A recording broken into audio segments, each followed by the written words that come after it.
Là, on va parler d'un grand fléau qui a fait beaucoup de mal, qui a divisé les membres de la communauté de Mohammed sallallahu alayhi wa sallam. Ce fléau est le fait de parler des gens, de les classer et mettre en garde contre eux injustement. Malheureusement, on vit une époque où plus d'un parmi nos frères et parmi nos sœurs souffrent de la division qui règne sur le net. Les gens, aujourd'hui, ils mettent en garde contre tout le monde, au point que certains sont perdus. Sur les réseaux sociaux, on leur envoie des listes. Lui, tu dois l'écouter, lui également. Attention à eux, ce sont des égarés, il ne faut pas les écouter. Plus d'une personne a pleuré à cause de ces fitnas.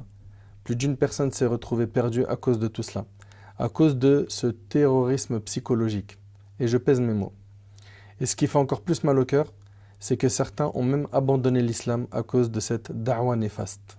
Qu'Allah subhanahu wa ta'ala les guide. Au lieu d'occuper les gens à se rapprocher d'Allah tabarak wa ta'ala, à mettre en pratique le din d'Allah subhanahu wa ta'ala, à purifier leur cœur en multipliant les adorations et en apprenant les sciences utiles, on nous a détournés du chemin d'Allah tabarak wa ta'ala et de la sunna du prophète sallallahu alayhi wa sallam en nous faisant croire que c'était une priorité.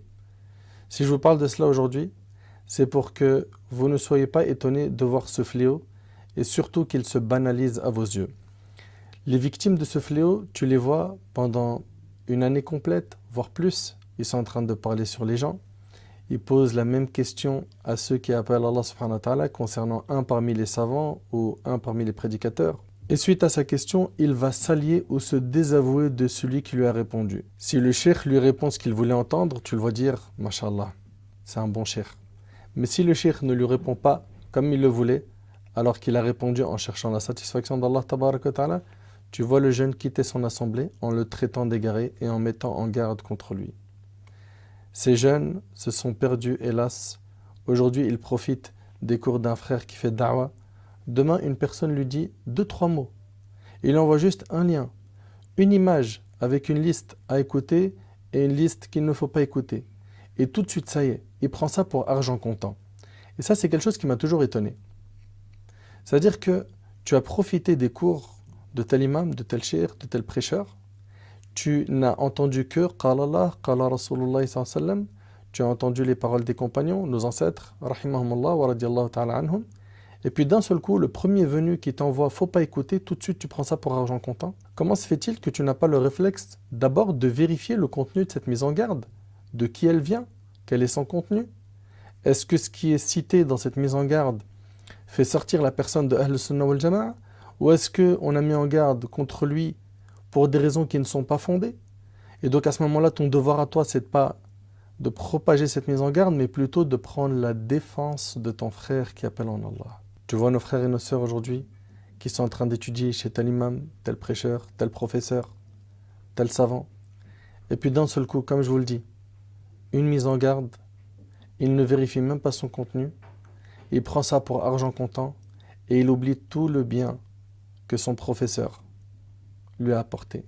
Il mord la main qui lui a tendu du khir pendant une longue période. Hier, pour lui, son professeur était quelqu'un de fiable, quelqu'un qu'il aimait beaucoup pour Allah. Puis très rapidement, après avoir lu un message dans les réseaux sociaux, ou qu'après qu'on lui a envoyé un lien d'une vidéo qu'il n'a même pas écoutée et qu'il n'a même pas compris s'il l'a écoutée, c'est le cas malheureusement de beaucoup de gens, quand tu lui dis « mais pourquoi tu m'en gardes contre un tel ?» il te dit « bah écoute l'audio ». Non mais ok, j'ai pas envie d'écouter 1h30, résume-moi, c'est 1h30 ou 7h ou cette demi-heure, c'est quoi le contenu finalement, le jus? Ils sont pas capables de dire qu'est-ce qui ne va pas, concrètement. Il te dit tout simplement, écoute, il a tout dit, il y a tous les arguments. Tu verras que c'est un égaré. Et donc, du jour au lendemain, cette personne qu'il aimait beaucoup et qui lui a apporté beaucoup, du jour au lendemain, il devient une personne qu'il déteste énormément. Ça fait mal au cœur de voir des jeunes qui se comportent de la sorte. Aujourd'hui, l'alliance et le désaveu se fait en fonction des gens et non en fonction d'Allah et de son prophète. Bien sûr, je ne suis pas en train de dire que tout le monde est comme ça, mais un grand groupe de gens qui sont dans les mises en garde infondées, malheureusement, ils sont comme ça. Mon frère, ma soeur, toi qui te reconnais, Wallahi, du fond du cœur, je te demande de t'occuper de ta propre personne, de ta relation avec Allah subhanahu wa ta'ala, de ta mise en pratique du tawhid. Je vais te poser une question qui va être directe. Depuis que tu es dans le dîn, combien de pages de Coran as-tu apprises? Rien qu'en 2 ans, si tu avais appris une page de Coran par jour, tu serais hafid al-Coran à cette heure-ci. Combien de hadiths du prophète sallallahu alayhi wa sallam as-tu appris? Combien de rak'at as-tu prié la nuit pour ton Seigneur Azza wa Jal? Mon frère, ma sœur, si tu creuses bien dans tes démarches, tu verras que tu as suivi tes passions. Nos frères et nos sœurs sont tombés dans la fitna de manger la chair de ceux qui appellent Allah subhanahu wa ta'ala. Ces gens-là parlent très mal des gens de science, des savants, des prédicateurs. Ils ne laissent personne sans qu'ils ne parlent sur lui. Aujourd'hui, ce sont nos références, nos savants, nos professeurs, nos imams qui nous ont tout enseigné, ceux qui nous ont éduqués à l'amour de la sunna qu'on attaque au nom de la sunna. Et on délaisse les gens qui sont réellement des gens de l'égarement. Mon frère, ma sœur, tu ne seras pas questionné sur moi, ni sur un tel parmi les prédicateurs ou les savants. Le jour du jugement, tu seras questionné sur ta propre personne. Que vas-tu répondre à Allah subhanahu wa ta'ala? Toi qui as passé ton temps à dire un tel c'est un mubtadi', c'est un innovateur, c'est un égaré, c'est un hizbi, ceci et cela.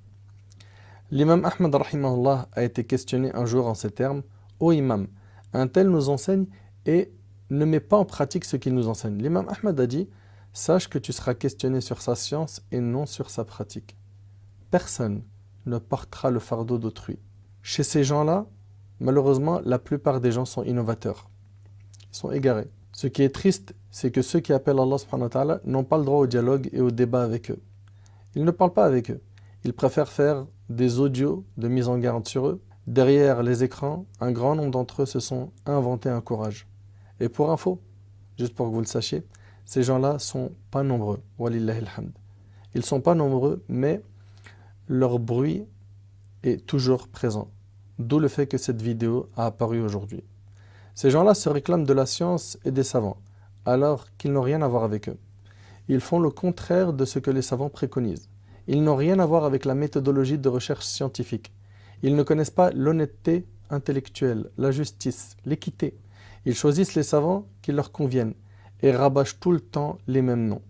Et ils font de gens inconnus ou bien de simples étudiants des grands savants et font de leurs paroles des paroles de vérité absolue, comme s'il s'agissait du Coran. Mes frères et sœurs, je vous invite, Inch'Allah, à être très attentifs à ces fatwas, ces avis juridiques qui émanent de grands savants et qui parlent des groupes, des divisions, de l'appellation salafi, de comment on doit se comporter avec ceux qui ne sont pas de la même opinion que nous, dans Furu' al-Aqida ou bien dans Furu' al-Masail al-Fiqhiyya. Donc, on va regarder ensemble, Inch'Allah, ce que disent nos savants à ce sujet. Ici, il y a une question qui a été posée au comité permanent, Al-Lajna al-Da'ima, dont son président est Cheikh Ibn Baz, rahimahullah. La question est la suivante. Les confréries et les groupes présents de nos jours, je veux dire par là le groupe des frères musulmans, les Tablir, Jama'at Ansar al-Sunnah al-Muhammadiyya, Al-Jam'iyya al-Shar'iyya, les Salafis et ceux qui se font appeler At-Takfir ou Al-Hijra, tous ces groupes et d'autres sont présents ici en Égypte. Donc ça c'est la question. Écoutez attentivement s'il vous plaît. On demande au comité permanent, dont le président est Cheikh Ibn Baz, qu'il y a en Égypte les frères musulmans, les Tablir, Jama'at Ansar al-Sunnah al-Muhammadiyya, Al-Jam'iyya al-Shar'iyya, les Salafis et ceux qui se font appeler At-Takfir ou Al-Hijra. Tous ces groupes et d'autres sont présents ici en Égypte. Je vous interroge sur l'attitude que le musulman doit avoir vis-à-vis de ces groupes. Le hadith suivant de Hudhayfa, radiyallahu anhu, où il est relaté: reste à l'écart de toutes ces sectes. Faudrait-il pour cela que tu te tiennes fermement au tronc d'un arbre jusqu'au moment où la mort t'atteindra dans cette posture? Et c'est rapporté par Muslim. Il demande donc, est-ce que cela s'applique sur ces groupes?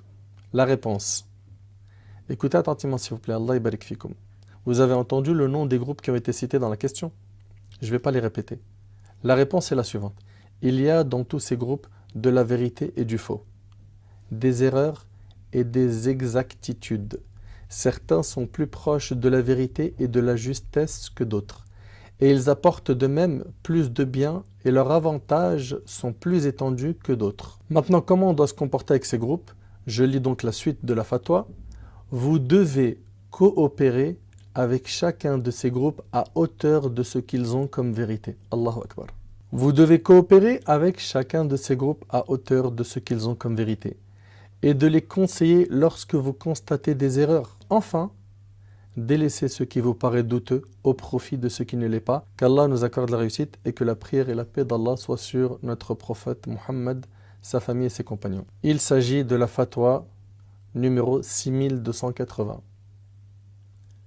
Donc on retrouve ça dans Fatawa al-Lajna Da'ima et je vous ai mis ça à l'écrit en arabe et en français. On voit ici dans cette fatwa que Cheikh Ibn Baz et les autres savants du comité permanent n'ont pas dit ces groupes-là se sont déségarés, éloignez-vous d'eux, ne parlez pas avec eux, tournez-leur le dos, ne les saluez pas en premier, etc. etc. Parce qu'aujourd'hui, en fait, on a mis tout le monde dans la case des innovateurs. Et quand on regarde ici, subhanallah, Cheikh Ibn Baz, qui est le président de l'Ajna, du comité permanent, lui ainsi que les autres savants, ils disent qu'on devrait coopérer à hauteur de ce qu'ils ont comme vérité. Est-ce que Cheikh Ibn Baz, rahimallah, il ne sait pas ce qu'il dit? Est-ce que peut-être lui, il ne connaît pas ces groupes? Ensuite, on enchaîne immédiatement avec ce que Cheikh Al-Uthaymin, rahimallah ta'ala, a dit dans le commentaire du 28e hadith, hadith Al-Irbad ibn Sariya, qui est très connu, qui est dans Sunan, qui est dans les 40 hadiths de Nawawi. Je vous laisse l'audio dans un premier temps. يستفاد من قوله صلى الله عليه وعلى آله وسلم إنه من يعش منكم فسيرى اختلافا كثيرا فعليكم بسنتي أنه إذا كثرت الأحزاب في الأمة لا تنتمي إلى حزب. هنا ظهرت طوائف من قديم الزمان، خوارج، معتزلة، جهمية، شيعة، بل رافضة، ثم ظهرت أخيرا إخوانيون وسلفيون وتبليغيون وما أشبه ذلك. كل هذه الفرق اجعلها على اليسار وعليك بالأمام، وهو ما أرشد إليه النبي صلى الله عليه وعلى آله وسلم: عليكم بسنتي وسنة الخلفاء الراشدين. ولا شك أن الواجب على جميع المسلمين أن يكون مذهبهم مذهب السلف، لا الانتماء إلى حزب معين يسمى السلفيين. الواجب أن تكون الأمة الإسلامية مذهبها مذهب السلف الصالح، لا التحزب إلى من يسمى السلفيون. انتبهوا للفرق، هناك طريق سلف وهناك حزب يسمى السلفيون. المطلوب ايش؟ اتباع السلف. لماذا؟ لأن الإخوة السلفيين هم أقرب الفرق للصواب لا شك، لكن مشكلتهم كغيره أن بعض هذه الفرق يضلل بعضا ويبدعه ويفسقه، ونحن لا ننكر هذا إذا كانوا مستحقين، لكننا ننكر معالجة هذه البدع بهذه الطريقة. الواجب أن يجتمع رؤساء هذه الفرق ويقولون بيننا كتاب الله عز وجل وسنة رسوله، فلنتحاكم إليهما، لا إلى الأهواء والآراء ولا إلى فلان أو فلان. كل يخطئ ويصيب مهما بلغ من العلم والعبادة، ولكن العصمة في دين الإسلام. فهذا الحديث أرشد النبي صلى الله عليه وسلم فيه إلى سلوك طريق يسلم فيه الإنسان، لا ينتمي إلى أي فرقة إلا إلى طريق السلف الصالح، بل سنة النبي صلى الله عليه وعلى آله وسلم والخلفاء الراشدين المهديين. Ici, Cheikh Al-Uthaymin rahimahullah dit: nous tirons comme profit de la parole du prophète sallallahu alayhi wa sallam: celui d'entre vous qui vivra verra plein de divergences. Accrochez-vous alors à ma sunna, que lorsque les groupes se multiplient au sein de la communauté, tu ne dois t'affilier à aucun groupe. Est-ce que vous entendez? Tu ne dois t'affilier à aucun groupe. Il y a eu des groupes qui sont apparus dans les premiers temps: Khawarij, Mu'tazila, Jahmiya, Chiites et même Rawafid. Puis sont apparus dernièrement Ikhwan, Salafi, Tabligh, etc. Mets de côté tous ces groupes-là et va de l'avant. Et c'est ce que le prophète sallallahu alayhi wa sallam a désigné de faire, à savoir: accrochez-vous à ma sunna et à celle des califes bien guidés. Il n'y a pas de doute que l'obligation de tous les musulmans est que leur chemin soit celui des salaf, c'est-à-dire les pieux prédécesseurs, c'est-à-dire les compagnons, les tabi'in, les successeurs, et atba' tabi'in, les successeurs des successeurs. Il s'agit des 3 premières générations, qu'on appelle les pieux prédécesseurs. En arabe, as-salaf as-salih. Donc ici, il nous dit, rahimahullah, il n'y a pas de doute que l'obligation de tous les musulmans est que leur chemin soit celui des salafs, et non pas de s'affilier à un groupe particulier qui s'appelle les salafis. Ce qui est obligatoire pour la communauté islamique, c'est que son chemin soit celui des salaf as-salih, et non pas le sectarisme autour de ceux qu'on appelle les salafis. Soyez attentifs à la différence. Il y a d'un côté la voie des salafs, et d'un autre côté un groupe qui s'appelle les salafis. Qu'est-ce qui est demandé? C'est de suivre les salafs. Et pourquoi? Et pourquoi cette distinction?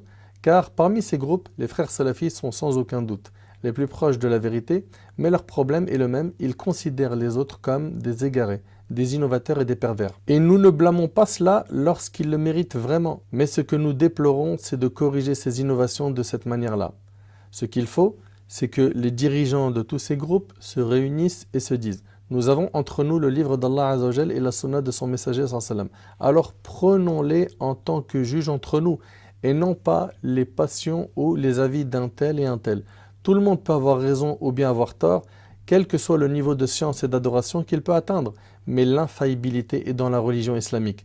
Donc dans ce hadith, le prophète sallallahu alayhi wa sallam a orienté les gens vers la voie à emprunter pour être préservés, ne s'apparenter à aucun groupe, si ce n'est au chemin des salaf as-salih, c'est-à-dire les pieux prédécesseurs, ou plutôt à la sunna du prophète sallallahu alayhi wa sallam, ainsi que des califes bien guidés. Fin de citation. Cheikh Al-Uthaymin, rahimahullah ta'ala, toujours. جزاك الله خير. ما حكم الانتساب للجماعات الإسلامية الموجودة الآن في الساحة ونريد خطوط يعني واضحة في التعامل معها؟ أولا يا أخي أنا لا أقر ولا أوافق على التكتل الديني، بمعنى أن كل حزب يرى نفسه أنه منفرد عن الآخرين، لأن هذا يدخل في قوله تعالى: إن الذين فرقوا دينهم وكانوا شيعا لست منهم في شيء إنما أمرهم إلى الله ثم ينبئهم بما كانوا يفعلون. ولهذا تجد هؤلاء المتفرقين عندهم من كراهة بعضهم لبعض أشد من أن يكرهوا الفاسقين الذين يعلنون بفسقهم، كما نسمع حتى أن بعضهم يضلل الآخر ويكفره بدون سبب للتكفير. فأنا لا أرى التكتل الديني والتحزب الديني، وأرى أنه يجب محو هذه الأحزاب، وأن نكون كما كان الصحابة رضي الله عنهم عليه، أمة واحدة. ومن أخطأ منا في طريق عقدي أو قولي أو فعلي فعلينا أن ننصحه وندله إلى الحق، فإن اهتدى فهذا المطلوب، وإن كان الصواب معه وجب علينا الرجوع إلى ما كان عليه هو، وإذا كان الصواب معنا وأصر على ما هو عليه بلا تأويل سائغ فحينئذ نحذر من رأيه ومما ذهب إليه، دون أن نعتقد أننا في حزب وهو في حزب، فنشطر الأمة الإسلامية إلى شطرين أو أكثر. فأرى أنه ينبغي لنا بل يجب علينا أن نكون ضد هذه الأحزاب، أي ضد التحزب. والحمد لله الأمة كما اتفق أولها على جادة واحدة وطريق واحد يمكن أن يتفق آخرها. أي نعم، وحذر لا من التحزب. هذا هو واقع الأحزاب بنفسه، لأني لو قل أحد من الأحزاب قد يكون هذا الحزب على حق، ما أحذر من التحزب. وأرى أنه يجب على هؤلاء الذين يقول هؤلاء تبليغيون وهؤلاء إخوانيون وهؤلاء سلفيون وهؤلاء إصلاحيون وما أشبه ذلك، أرى أنه يجب أن يجتمع بعضهم إلى بعض وأن يتدارسوا الأمر وأن يخرجوا بفكر واحد ورأي واحد، أما أن يتعادون الآن كما هو في الساحة. تجد هؤلاء يسبون هؤلاء ويقعون في أعراضهم، وهذا يهن الجميع الآن. العامة إذا رأوا أنهم في عمى، هذا يقول الحق عندي والباطل مع ذاك، وهذا يقول الحق عندي والباطل مع الآخر، تبقى العامة متحيرة. أنا شخص طالب موظف طالب العلم، لا عاد خلي سؤال واحد. يعني يحتاج فتاوى صريحة من الشباب الآن أعطيتك فتوى صريحة. الصريحة أولا أنا أرى أنه لا يجوز التحزب أبدا، ولا الانتساب. الانتساب معناه أنك تشعر بأنك منفرد عن الآخرين. وكيف تنفرد عن الآخرين وهم أخوانك المؤمنين؟ أخوان أخطأوا في شيء عملي أو عقدي، اجتمع بهم وناقشهم وبين لهم الخطأ، لكن ثق بأنهم إذا سمعوا مثلا إن هؤلاء يقدحون فيهم مثلا أو يحذرون منهم سيزداد تمسكهم بما هم عليه حتى وإن كان باطل، لأن هذه طبيعة النفس البشرية. لكن لو أننا قلنا يا جماعة كلنا أخوان مسلمون، كلنا نريد الوصول إلى شريعة الله، فلنكن عليها سواء. إذا كان الله عز وجل يقول قل يا أهل الكتاب تعالوا إلى كلمة سواء بيننا وبينكم ألا نعبد إلا الله ولا نشرك به شيئا، كيف عاد أخواننا المسلمين؟ تعالوا إلى كلمة سواء بيننا وبينكم. مثلا التبليغيون عندهم مثل قاعدة يأخذ الإنسان 3 أيام 4 أيام أسبوع شهر، نبحث هذه الطريقة ما هي. عندهم مثلا عدم الخوض في المسائل العلمية والتعمق فيها، نبحث معهم نقول ليش لماذا تقررون 3 أيام أو 4 أيام أو شهر أو أسبوع أو ما أشبه ذلك؟ لماذا؟ ونشوف ننظر إذا كان لهم غرض صحيح ومقصود ونافع ما نذهب نبدعهم ونشهر بهم من أجل ذلك. إذا كانوا يكرهون المناقشة في العلم والتعمق فيه، لماذا؟ قالوا لئلا تحصل عداوة بين المتناقشين. يقول هذا غلط. الإنسان الذي يريد الحق لو ناقشه غيره للوصول إلى الحق ما يكرهه، بل قد يقول هذا من نعمة الله علي أن أحدا يناقشني حتى إذا كنت على خطأ يتبين لي خطأي. لا ما في نفس السؤال. طلبتك الشيخ سالم الطويل محمد العثمان عندنا بالكويت يحاربون صراحة يعني عدم الحزبية ويضادون من بعض الجماعات إلا من رحمه الله، يضادون. فما نصيحتك لهم الشيخ حمد سالم الطويل؟ أنا هذه نصيحتي سمعت الآن لهم ولغيرهم، وأنا أخبرك أيضا أنه في مجلسنا هذا لا نتعرض لاسم شخص، لكن لكونك لا تدري عن منهجنا نسامحك في هذا، وإلا ما نرضى أن أحد يتكلم شخص معين مهما كان. On lui pose la question